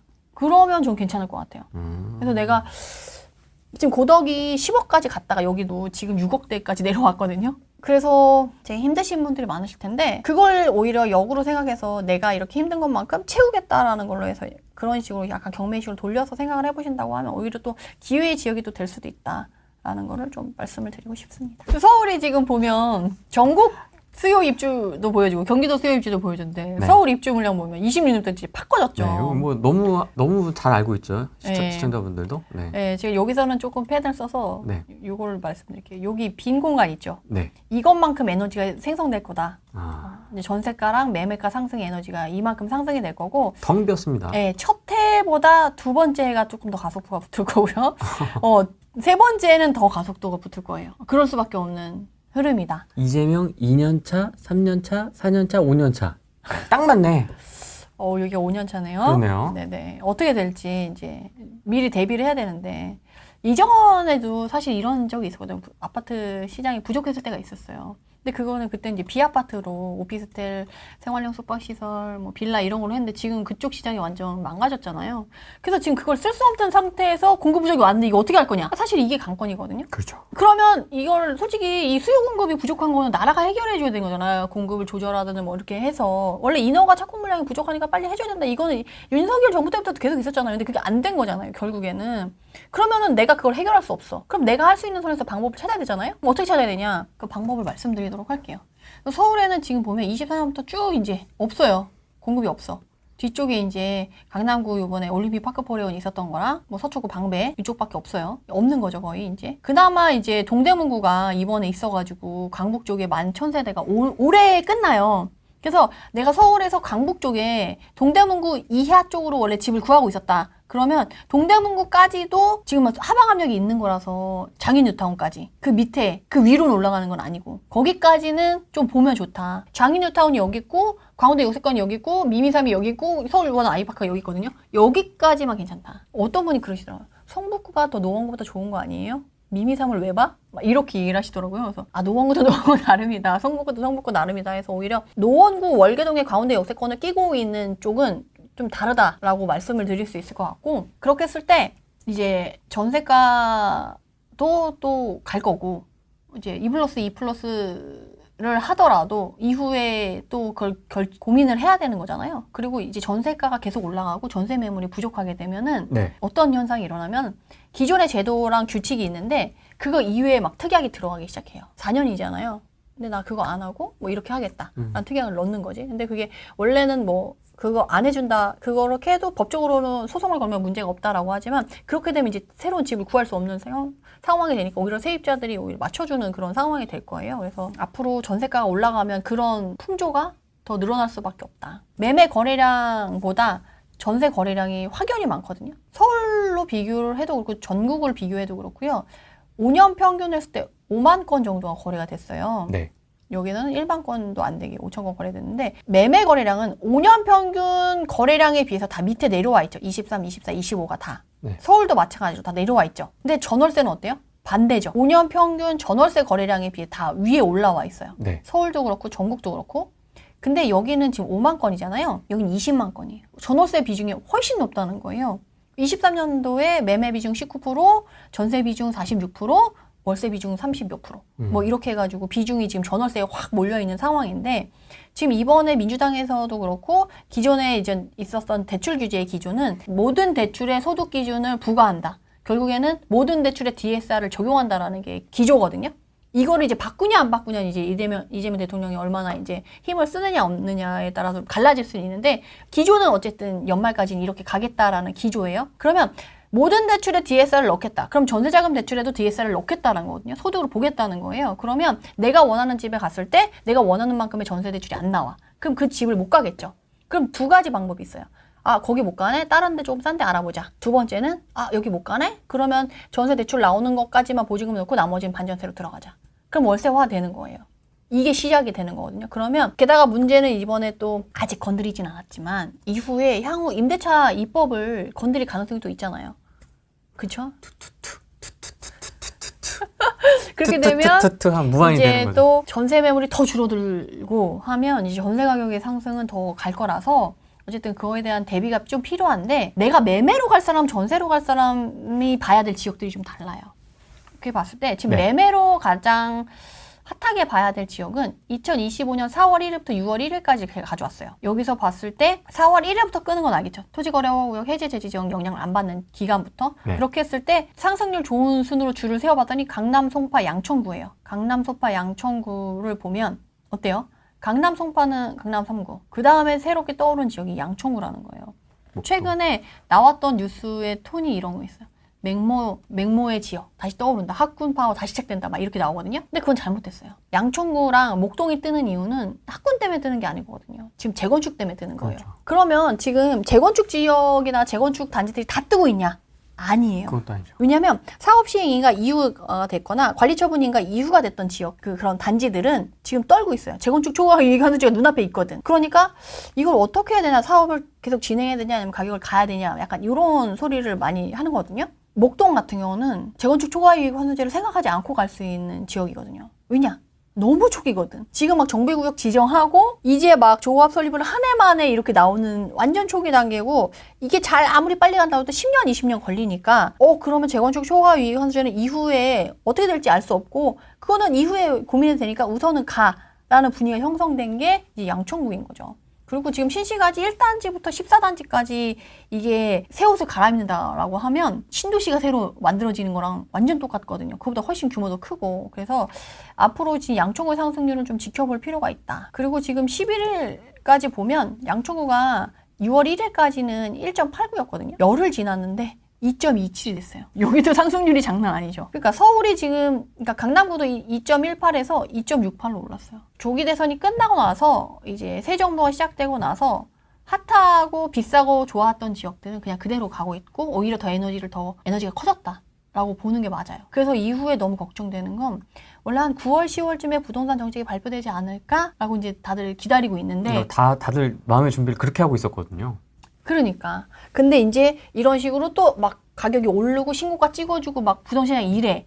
명분을 주는 거예요. 역시 안 건드리면 안 되겠네? 이렇게 될 수가 있으니까 어떻게 톤을 가져갈지가 더 긴장의 끈을 놓칠 수 없는 부분이 되는 것 같아요. 가격이 더 가니까. 전세 가격 상승은 지금 강동구, 송파구, 광진구, 용산구 역시나 핵심 지역 위주로 많이 올라가고 있죠. 그렇게 했을 때 목동이 토지거래 허가구역 안에서도 얘는 한 번도 해제되지 않고 그냥 쭉 왔었잖아요. 그리고 지금 1단지부터 14단지까지 보면 정말 어마무시해요. 그리고 이게 다 새 옷을 갈아입으면 3만, 5만이 막 그 세대가 바뀌는 거거든요. 그러면 진짜 뭐 1만만 해도 미니 신도시급이다라고 했는데 그 규모가 엄청 나겠죠. 그래서 가구 수가 엄청 많다라는 걸 말씀드리고 싶고, 문제는 이 재건축을 할 때 시군구청장들이 얼마나 그 의지를 갖고 있느냐에 따라서 인허가가 빨리 나냐 안 나냐가 나오잖아요. 그렇게 봤을 때 양천구는 너무 준비되어 있다라는 거예요. 양천구의 주요 업무지구의 1번의 1번이 재건축이에요. 그러니까 여기서도 양천구에서도 아는 거예요. 아, 우리는 이 목동을 어떻게 재건축하느냐에 따라서 지역의 가치가 달라질 수 있다는 거를 너무 잘 알고 계신 거지. 그래서 다른 데는 재건축 그냥 따로 할 수 있는 정비 그 탭을 만들어서 거기다 놓거든요. 근데 여기는 이 메인에다가 1번에다가 이렇게 넣어놔서 추진 일정이 어떻게 진행되고 있는지까지 다 박아놨어요. 양천구 입구로 진심이죠. 재건축. 진심인 거죠. 완전 재건축의 진심인 지역. 근데 내가 구청장에도 그럴 것 같아. 그건 충분히 이해됩니다. 네네. 그거 너무 좋아. 지역구인의 가치를 높여주는 거잖아요. 근데 여기는 재건축만 있는 건 아니에요. 리모델링도, 재개발도 하고 있고, 리모델링도 하고 있고, 뭐 모아타운도 하고 있고, 도심공공 복합사업단지, 뭐 가로주택 정비, 뭐 이렇게 해가지고 너무도 많이 하고 있어요. 그래서 지금 리모델링도 뭐 우성, 한신청구, 뭐 현대, 쌍용 이렇게 많이 가고 있거든요. 그래서 지금 주공아파트들이 너무 많이 올랐으니까, 아까 신시가지 단지들이 너무 많이 올랐으니까 너무 비싸. 그러면 나는 그 손 놓고 있어야 돼? 아니지. 나도 뭔가를 해보자라고 하면 눈을 돌릴 수 있는 데가 이제 리모델링 쪽까지 있는데, 그건 리모델링이랑 그 상관관계에 대해서는 조금 더 뒤에 제가 말씀을 드리고, 네. 조금 이제 느슨해졌을까봐 한 번 더 바짝 고삐를 조여드린다면, 목동을 10억대에 들어갈 수 있다. 10억 전후에. 감이 안 오시나? 10억이 어떻게 들어가요? 지금 목동 신시가지를 보면 여기 앞단지, 뒷단지라고 불리거든요. 네. 앞단지가 1단지부터 7단지, 8단지부터 14단지가 뒷단지거든요. 여기는 지금 20억 밑에가 없어요. 매물이. 그리고 여기 뒷단지는 18억에서 20억 사이에 있어요. 근데 어떻게 목동을 들어가요? 그러니까 10억에? 10억 초반 가격에? 그 꿀팁을 제가 좀 이따가 곧 공개를 해드리도록 하겠습니다. 네. 그래서 이렇게 하는데 문제는 뭐냐면 여기서도 너무 비싸. 근데 앞단지가 더 좋잖아요. 가격도 비싸지만.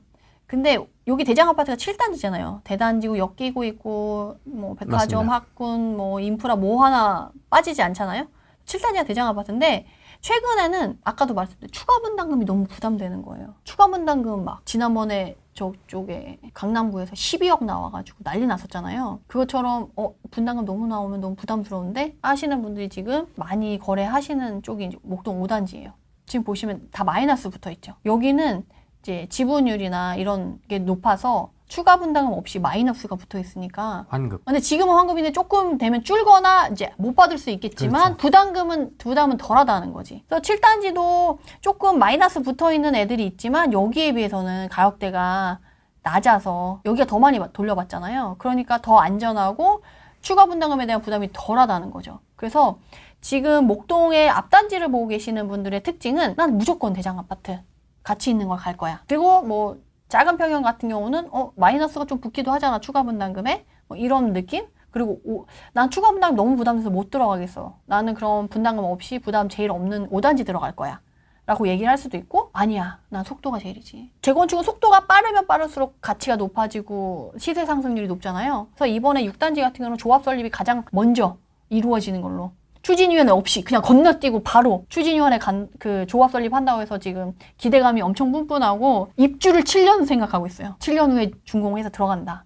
라는 그 원대한 품을 꿈꾸고 있기 때문에 지금 6단지, 5단지, 7단지가 핫해요. 그래서 원래는 7단지 가격이 제일 비싸는데 지금 7단지, 5단지, 6단지가 매물이 좀 비슷한 가격에 나오기도 하거든요. 그래서 내가 내 상황에 맞는 걸로 골라서 들어가시면 좋을 것 같다. 라는 걸 우선 현장 분위기를 알려드리고요. 네. 사실 목동도 신정동, 신월동, 목동으로 바뀌잖아요. 근데 제가 여기서는 지금 그걸 못 갖고 그 PPT에 안 들어있는데 제가 확인해 보니까 아까 우리 서울, 경기도 막 전국 시도에 있었던 것처럼 목동, 신정동, 신월동 아, 약간 이런 느낌이에요. 그래서 똑같은 내가 10억이고 똑같은 15억이라고 한다면 목동에 들어가는 게 훨씬 유리하다라는 걸 알려드리고 싶고 지금 최근에 어떤 트렌드가 형성이 되어 있냐면 25년도 들어서 그러니까 23년, 24년에는 막 20억, 30억짜리가 움직였어요. 그리고 24년도에는 뭐 20억 미만들이 움직였는데 지금 25년도에는 10억에서 15억 사이의 절대가를 가지고 생각해서 움직이는 사람들이 늘어났어요. 실수요자가. 이전에는 22년은 막 떨어지고 있었으니까 너무 부담스러우니까 정말 누가 들어도 가치가 확실한 막 강남 3구, 잠산대청 이런 데로만 움직일 거야 라고 했는데 이제 거긴 너무 많이 올라서 부담스러워. 그러니까 그거보다 좀 가격대가 낮은 분위로 좀 내려와 있는 상황이거든요. 그래서 내가 한 7, 8억 정도의 자금을 가지고 있고 대출을 추가로 받아가지고 살 수 있는 집인 한 10억에서 15억 사이에 있는 집을 찾고 있어 라는 사람들이 좀 많이 움직이는 시장인데 지금 목동이 엄청 가고 있잖아요. 신시가지가 너무 많이 올랐어. 부담스러워. 그러면 이제 리모델링을 봐야 되냐? 그러면 제가 현장에 가봤더니 리모델링은 좀 들어가기 좀 애매한 분위기가 됐더라고요. 왜 애매해요? 최근에 리모델링이 거래가 좀 많이 됐어요. 거래가 많이 됐다는 건 뭐예요? 파는 사람들도 있고 매물도 어느 정도 있고 매수자도 있다는 거예요. 그래서 우리랑 마음이 똑같아. 신시가지에 있는 단지들이 너무 많이 올랐으니까 그럼 리모델링으로 가볼까 하는 수요가 있어서 거래가 많이 된 거예요. 그럼 매도자는 왜 팔았을까? 잘 됐으면 막 잘 될 것 같고 가격이 더 올라갈 것 같으면은 그 사람들은 안 팔고 매물을 걷어들여야 되는 게 맞는지 않아요? 근데 거래가 잘 됐어. 그럼 그 사람들은 무슨 마음으로 그걸 매물 내놓고 팔았을까? 이거를 생각해 봐야 되는 거잖아요. 내가 그 사람들 설거지를 해주면 안 되니까. 그래서 그 사람들의 추이를 보니까 지금 한신청구는 신목동역 역세권 아파트예요. 네. 그리고 단지도 커요. 1500세대예요. 그래서 사실은 리모델링이 이전에도 추진이 됐었는데 재건축이 으쌰으쌰 잘 되고 분위기가 좋아지니까 리모델링 안 하고 재건축으로 갈래 하고 한번 무산된 적이 있어요. 그리고 최근에 다시 시작했잖아요. 그래서 다시 시작을 하는데 아무래도 역세권이고 대단지니까 그래도 괜찮아요. 사업당이 있잖아요. 그래서 이게 여기서도 이제 시작이기 때문에 말씀드리자면 이게 끝을 봐서 새 아파트가 되든 안 되든 단기가 진행되면 진행될수록 가격이 여기 신시가지랑 같이 견인돼서 갈 가능성이 있어요. 그러니까 사람들이 갔겠죠. 근데 여기 목동 우성 아파트 같은 경우는 입지가 상대적으로 여기보다는 좀 떨어지잖아요. 여기는 좀 이렇게 위에 올라가 있거든요. 집 벽이 이렇게 올라가 있어요. 근데 여긴 좀 생활권이 좀 다르거든요. 그래서 여기 있는 사람들이 최근에도 거래가 많이 되면서 여기도 가격이 많이 올랐죠. 점프했잖아요. 이렇게 점프를 했는데 근데 여기 리모델링 사는 사람들이 이걸 팔았어요. 그러면 그 다음에는 어떻게 가겠어요? 더 좋은 데로. 그죠? 신시가지 들어가고 싶죠. 네. 근데 여기에 나오는 실거래가들이 떠 있는 거잖아요. 실제로 가보면 여기서 한 2억을 더 플러스 하셔야지 매물을 볼 수 있어요. 그래서 올 초에 비해 목동은 3억 정도가 실거래가로 올랐고요. 매물을 사려고 보면 거기서 플러스 2억을 더해서 지금 호가 기준으로 5억이 올랐어요. 그러니까 지금 보시면 20억과 25억 사이에 있는 거예요. 근데 얘는 15억 전후로 형성된 가격이에요. 5억에서 7억, 5억에서 한 10억 정도를 더 주고 가야 돼. 부담이 될 수밖에 없죠. 그래서 여기에 바로 점프해서 가기는 쉽지 않은 가격일 수가 있거든요. 그래서 여기 사람들이 어떤 생각을 하고 있냐면 여긴 들어가기 좀 힘들어. 그래서 지금 제가 갔다 온 지 좀 됐으니까 한 4주? 4, 5주 전부터 여기 있는 준신축 단지들로 사람들이 몰려가고 있어요. 여긴 너무 많이 올랐고 가격이 비싸. 그리고 리모델링을 갔지만 여기는 가봤는데 생각보다 시간이 오래 걸리고 확실하게 볼지 안 볼지 몰라. 그리고 입지적으로 봤을 때는 여기 있는 준신축들이 훨씬 입지는 더 좋거든요. 학군도 똑같이 이용하고 여기 신시가지 단지들이랑 똑같이 이용하고 인프라도 똑같이 이용하고 그렇게 봤을 때 나쁘지 않거든요. 근데 더 좋은 건 가격이 너무 괜찮은 거예요. 이쪽에 있는 준신축급들이 한 3년 동안 최근에 거래량이 거의 없었대요. 최근에 올라갔는데 거래량이 별로 없어가지고 가격이 많이 안 갔었던 거예요. 거기 3년 동안 정체되어 있다가 지금 한 4, 5주 전부터 거래량이 확 늘어나면서 일주일에 3건에서 5건, 많게는 쭉 해서 10건까지, 한 달에 10건까지 거래를 하신다고 하더라고요. 한 부동산에서. 그럼 거래량이 엄청난 거죠. 그래서 제가 여기 단지를 임장 들어올 때 부동산 사장님들이 전에 한 거래 안 될 때 갔을 때는 얼굴이 퀭하셨거든요. 근데 요번에 갔더니 얼굴에 후광이 나시더라고. 광채가. 그러니까 거래가 그만큼 많아졌다는 거예요. 그래서 지금 금매는 다 소진이 됐고 이제는 이제 거기서 좀 호가 붙인 매물들이 나오고 거래가 되려고 한다라는 분위기로 좀 바뀌어가지고 오히려 이쪽이 더 거래가 활발해지고 있어요. 오히려 제가 임장을 갔을 때 여기 신시가지에 있는 단지 내 부동산들은 토요일인데 문을 닫았어요. 토요일인데도. 네, 매물이 없어서 거래를 못해. 가격은 잘 나가지만 매물이 없어서 거래를 못하니까 사장님들 어차피 문 닫아. 근데 여기는 거래가 잘 되니까 주말에도 나와서 일을 하시는 거예요. 신나셔가지고. 그리고 계속 문의 전화 오고. 상담하는 도중에도. 그래서 여기 지금 제가 추천하는 게 목동을 가고 싶다. 근데 가격대 저렴하게 좀 가성비 있게 들어가고 싶다라고 하면 리모델링도 어느 정도 비싸. 그러면 10억대 전후로 했을 때 여기 있는 주식급들이 좋다라는 거를 좀 추천을 드리고 싶고 여기 이 단지들이 좋은 거는 3가지 이유가 있어요. 첫 번째, 이제 막 거래가 되기 시작하면서 금매가 빠져서 거래가 됐기 때문에 상대적으로 가격이 덜 올랐다. 가격이 떠 있지 않다. 두 번째, 여기가 진행이 어쨌든 10년, 20년 걸릴 거잖아요. 그래서 얘네가 단계를 밟으면 밟을수록 같이 견인돼서 갈 가능성이 높고, 게다가 여기가 이주를 시작한다. 하나의 단지라도 이주를 시작한다. 바로 생각보다 옆에 있잖아요. 바로 옆에니까. 네, 애들 전학 보내기 싫거든. 그리고 생각보다 멀리 가고 싶지 않으니까 이주 수요 때문에 또 한 번 올라갈 가능성이 있고, 세 번째, 여기 신시가지 있는 단지들은 토지거래 허가가 묶여 있잖아요. 네. 실거주자만 들어갈 수 있어. 근데 여기는 실거주 아니고 갭으로도 미리 사놓을 수 있는 거예요. 갭 투자가 가능한. 그러니까 사실 내 집 마련하시는 분들 중에 실거주까지 하면서 이제 내 집 마련 하려면 돈이 더 있어야 되잖아요. 전세 끼고 사는 것보다. 그래서 내가 자금이 아직 다 못 모였다 하시는 분들은 미리 사놓는 걸로 가져갈 만한 하다는 거죠. 그래서 학군도 괜찮고. 그래서 여기서 대부분 초등학교 때 들어가서 고등학교 끝내고 나오거든요. 보통 10년 정도는 살아요. 그러면 재건축이 뭐 10년, 20년 걸린다고 하니까 그때까지 진행이 그러면 한 개도 안 돼 있을 수 있냐라고 하면 또 그건 아니라는 거죠. 그래서 그냥 내가 아이들 제대로 학군 좋은 데서 애들 키우면서 재건축 재개발에 대한 호재도 가져가면서 좀 하고 싶다라고 하면 목동 너무 괜찮은 거죠. 그래서 가격대별로 10억대, 15억대, 20억대까지 이렇게 목동 안에서 골라볼 수 있다라는 걸 오늘 메인 디쉬로 준비해 보았습니다. 시기적으로도 뭐 네네. 나쁘지 않고. 그래서 사실 목동은 재건축 이슈 때문에 이번 정권에서 계속 바람을 탈 수밖에 없는 지역이에요. 게다가 아까 말씀드린 대로 재건축 초과이익 환수제에 대한 위험이 덜할 거기 때문에 사람들이 부담 없이 들어갈 수가 있다라는 거죠. 근데 제가 지금 딱 말씀드릴게요. 지금 신시가지는 아니에요. 너무 올랐어. 단기간에. 지금 호가 매물로만 5억이 올랐어요. 한 5월 초부터 시작해가지고 한 3, 4개월 만에. 이걸 내가 사야 되냐? 나 같으면 안 사요. 뭐야, 목동 얘기하고 한참 좋다고 해도 뭐 안 산다 그래? 막 이렇게 얘기할 수 있는데, 왜냐하면 재건축 재개발은 짧아도 10년, 길면 20년이에요. 중간에 출렁임이 있을 수밖에 없어. 그리고 이미 우리는 한번 경험했잖아요. 윤석열 대통령 되기 전에 후보 시절에 1기 신도시 특별법 나왔을 때가 1기 신도시가 제일 뜨거웠거든요. 지금 선 던지고 나와서 한 거보다 그때 특별법 나온다고 할 때가 훨씬 뜨겁고 가격도 잘 받았어요. 그렇죠. 그러고 나서 이제 윤석열 대통령이 당선되고 나서 일기 신도시 특별법 우야무야 되고 뭐 마스터 플랜이 뭐 2년 3년 걸린대 하면서 이제 막 그게 늦게 될 것 같으니까 실망 매물이 엄청 쏟아져 나서 가격이 엄청 빠졌었거든요.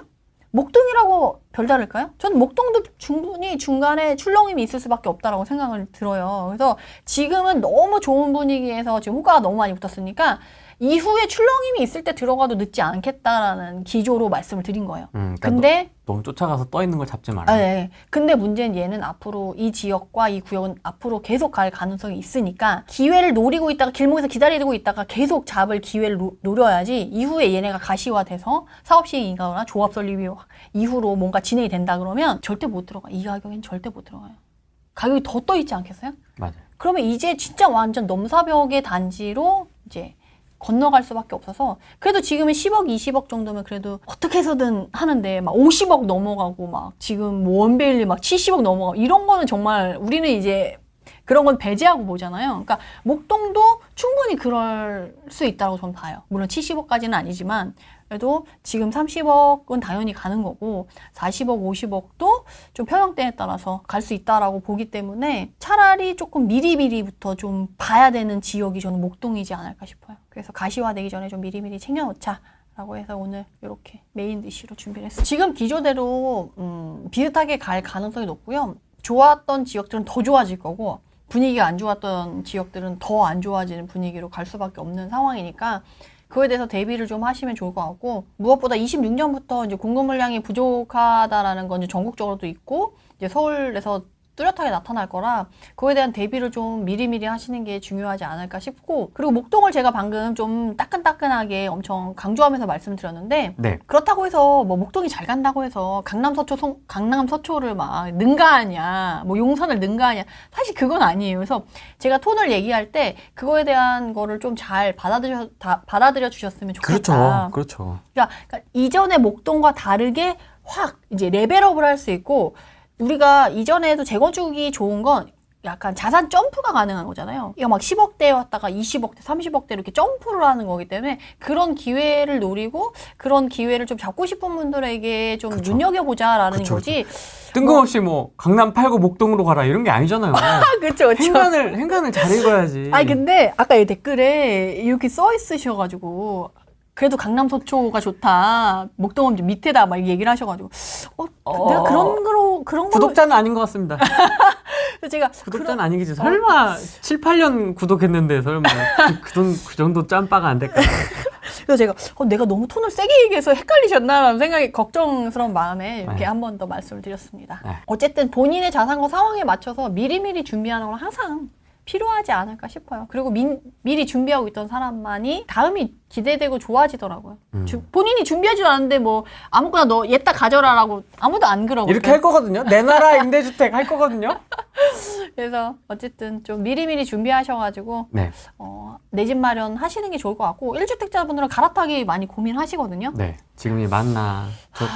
내가 갈 때는 살짝 떴는데. 그래서 사실 이제 갈아타기도 자산 있으신 분들만 좀 가능하지 않을까 싶어요. 그런 게 어떤 의미에서 그러냐면 이제는 본인 주택을 팔지 않고 본인 주택 팔려고 하면 이제 거래도 안 되고 오히려 낮아질 수도 있는데 내가 가려고 하는 상급지를 막 벌써 날아가고 있어. 이러면 어떻게 하냐가 되거든요. 그러면 이쪽을 계약금으로 미리 잡아놓고 이쪽은 전세를 놓고도 갈 수 있는 사람이라면 갈아타기가 가능한 거지. 이걸 잡아놓을 수 있는 거지. 근데 이걸 못 잡아놓고 이걸 팔아야지만 움직일 수 있는 사람들은 갈아타기가 어려운 시기가 이제 왔다. 라는 걸 말씀드릴 수 있을 것 같고 그리고 다주택자분들한테 미리 말씀드리는데 네. 26년 5월 9일 이전에 정리할 거 빨리빨리 정리를 하시고요. 더 정리를 하시고 그리고 현금 확보를 조금 더 현금 확보에 노력하셔야지 않을까. 세금에 대한 긴장을 놓칠 수 없으니까. 왜냐면 이전에 역전세나 세금 했을 때 본인 집 막 똘똘한 거 팔아가지고 하신 분 대출받아서 세금 내신 분 많아요. 생각보다. 그럼 양도세 중과배제는 내년 5월 9일이 끝이라고 보는 거예요? 전 우선은 그렇게 보고 가는 게 맞지 않나. 연장을 해주더라도 연장해주면 너무 좋아. 근데 대비 안 되는데 연장 안 됐어. 그럼 어떡할 거야? 의학 소리 나는 거죠. 그러니까 미리 준비는, 그러니까 되든 안 되든 준비는 해놓는 게 맞다라고 저는 보는 거고 그리고 다주택자분들 중에 이제는 사기가 어렵잖아요. 취등록세 중과 배제를 언제 해줄 거냐라고 봤을 때 쉽지 않거든요. 건드리지 않을 가능성이 높아요. 지방 활성화 정책을 할 때 필요하지만 지방 해줄까? 그것도 조금 의아하잖아요. 그래서 이제는 살 수 없어. 근데 내가 갖고 있는 것 중에 정말 이상하고 막 세금 먹는 하마 아니고 나서는 이제 살 수가 없기 때문에 이제 포트폴리오를 구성할 때 고수분들은 어떻게 움직이시냐면 약간 꿀팁을 드릴게요. 전세를 그러니까 월세로 바꾸고 있어요. 그러면 이제 집을 새로 사지 않더라도 이전에는 시세 차익으로 수익을 냈다라고 하면 이제는 월세화해서 현금흐름을 만드는 추세로 많이 바뀌었어요. 그래서 이제 전세금을 돌려주려면 돈이 필요하잖아요. 그동안에 이제 모았던 돈이나 이제 자기가 저축했던 돈을 그걸로 일부 상환해서 그만큼의 이제 월세로 바꾸는 식으로 해서 이렇게 현금흐름을 만드는 게 이후에 시장 변화에 대응하기에도 또 세금이 어떻게 나왔을지라도 그 월세를 받아서 세금을 또 낼 수가 있으니까. 진짜 그렇게 진짜 많이 한다 주변에서. 네, 진짜 많이 진짜 해요. 많이 하는구나. 네네. 그래서 지금 고수분들은 다들 약간 그런 방식으로 바꾸니까 이렇게까지는 꼭 집어서 말씀을 잘 안 드리긴 하는데 다주택자분들은 그렇게 하시는 게 가장 안전하게 갈 수 있는 방법이지 않을까 싶습니다.